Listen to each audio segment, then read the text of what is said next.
we got a couple releases, especially one that I don't know if it necessarily has the community by storm, I would say, but it's the opposite of that. Let's just say that. So we got the Hot Toys Neo Matrix Resurrections and Matrix 4 figure, Keanu Reeves. So I have to ask the question. This is something I thought about today. I was thinking at work. I was like, what live stream topics do I want to come up with today? And I knew Neo had been released.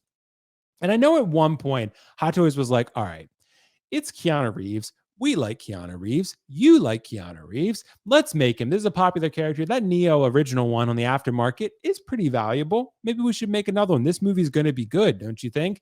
And then the movie came out and it was not so good. And then everyone really didn't like it. And it didn't do well financially. And now Hot Toys was like, well, fuck me. We already announced it. So we were banking on it.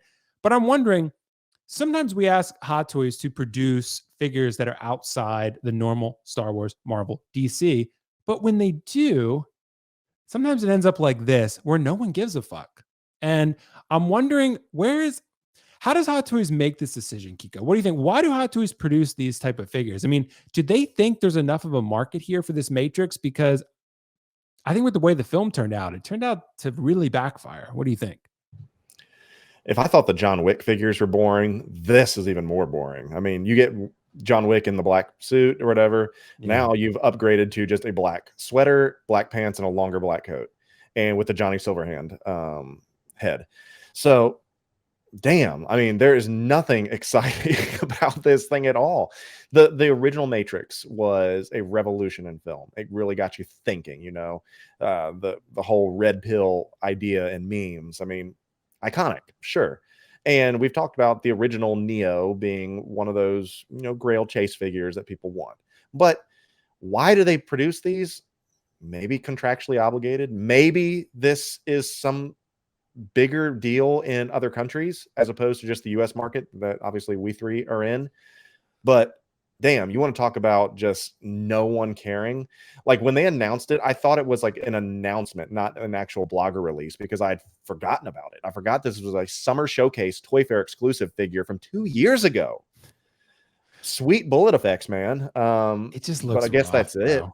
Like those old lady sunglasses. That, and when I see the sunglasses, you know, I just think about like what a missed opportunity to not do like the Men in Black with like Tommy Lee Jones and Will Smith or something. Because I got those from Interbay, and Black Toys. I think they're awesome. That's a good picture, by the way. But man, it's just uninspiring. And when it's tied to a franchise that has a stinker movie, such as the sequel trilogy from Star Wars, you're gonna have things that just sit there, and you're like, gee, how many of these do we fucking have to contractually make? And I really think that's what came down to with this, as well as the Rise of Skywalker figures. Like, man, Disney said that we need to make 2 figures. What are we going to do? Just do Rey and Kylo, good enough, and call it a day. Same thing with this. Who are we going to do?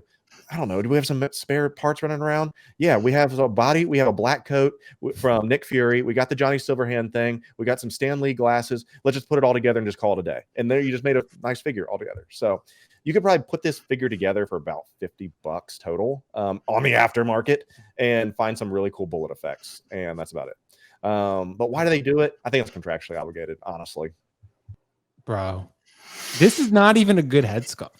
This is the John Wick head sculpt with a different hairpiece. And it was never that great to begin with. That was not one of Hot Toys' finest head sculpts. Like, I'm just, yeah, I don't know, man. And even these effects and stuff, like, look, I don't know, man. I'm just really, this whole figure, look, I want them to take chances and do different things and stuff. But sometimes, look, it does backfire. And look, they were banking on maybe Matrix being popular. And Hot Toys gets certain actors in mind. They love Keanu. They love Johnny Depp. So anytime those two make a movie, they're like, let's make a figure. Let's just do it. So, I mean, we got a damn Tonto figure. So, I mean, you're definitely right about that. Yeah. They pick certain actors that they believe are popular or that they like, and then they make certain iterations of them when they can. But Dean, what do you think, man? Why did this figure ever get off the ground? I mean, because Hot Toys had to have known, like, almost no one wanted it, I assume. Yeah, that's a good question.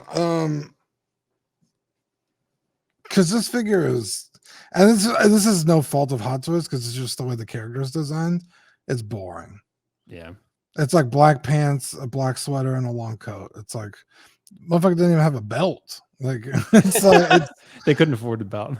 Because at least the original Neo, like, he had like ammo straps and holsters on his legs. Like, he's interesting looking. He's This is interesting the to roll out look of at. bed version. Yeah, this is again, no fault of Hot Toys.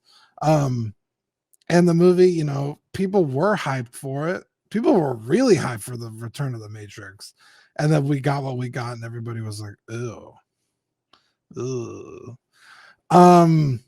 But yeah, it's possibly a contractual thing, or like, hey, if we don't make something, we'll lose the license. So they just made Neo. Because I don't even remember the other characters of that movie, to be honest. That's a good point. Use it or lose it. Yeah. But like, who else do you make from this fucking movie?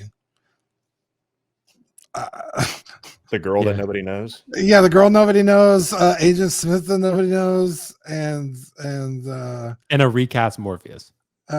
yeah, or no, he's not even in the movie. Well, they recast him. They put a younger one. Oh, I thought you meant recast the sculpts. No. Yeah, Morpheus. It's a new Morpheus, so it's not even the same one. And then the Trinity, like I get, like Trinity would be cool with this, right? You have the two of them, but I mean, she's like a mom throughout the movie, so it's like, which one do you really make? You know, right? So yeah, it's like, because you can't even say it's like, oh, they're using this to fund the other stuff, because it's like, well, no one's buying this, so you're not funding anything. You're not even funding this figure with the money. You know what I mean? Yeah. So yeah, it's probably a licensing, use it or lose it kind of thing. Because right, they could very easily just have canceled this figure and nobody would have like, oh, that sucks. Like, right. Okay. Hello. Like, Kiko returned. Somehow Kiko returned. Yeah. Yeah, because even even people that are diehard Matrix fans, like, I doubt that they'd be like, well, I really wanted that figure. It's like Kiko said, you could kit bash this for $100.